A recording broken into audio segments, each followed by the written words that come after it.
nous allons continuer avec la liste des propositions que vous allez donner à ces femmes qui viennent vous voir. On a bien compris que pour les hommes, c'est plutôt standardisé, mais pour les femmes, il y a plus de possibilités. Alors, on va revenir juste, si vous êtes d'accord, quelques secondes sur les hommes, parce que je crois que c'est important aussi. C'est vrai que c'est relativement standardisé. C'est le prélèvement de sperme par masturbation chez un homme après la puberté. En général, on arrive à récupérer en un ou deux recueils de sperme de quoi se mettre entre guillemets à l'abri de ne pas pouvoir lui proposer dans le futur de techniques d'assistance à la procréation. Donc avec ça, normalement, on y arrive.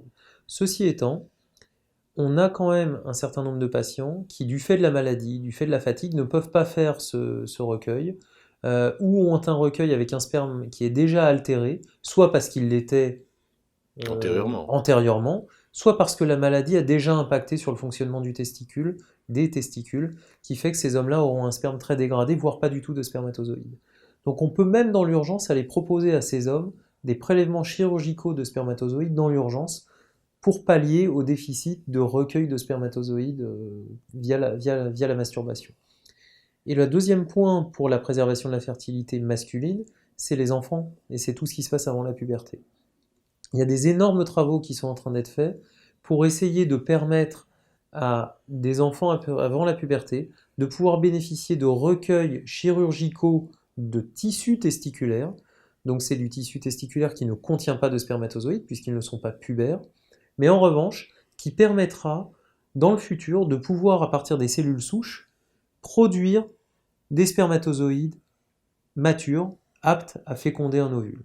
Ce qui permettra dans le futur à ces enfants, 20, 30 ans après, 40 ans après, de sans doute pouvoir avoir des enfants. C'est des voies de recherche extraordinaires avec déjà des premiers résultats qui ont été obtenus chez l'animal où on est capable de faire tout ce processus de spermatogénèse in vitro à partir de cellules très très précoces qui sont présentes dans le tissu testiculaire prépubère et de les amener jusqu'à un spermatozoïde adulte mature. Extraordinaire, c'est de la science-fiction. Quasiment.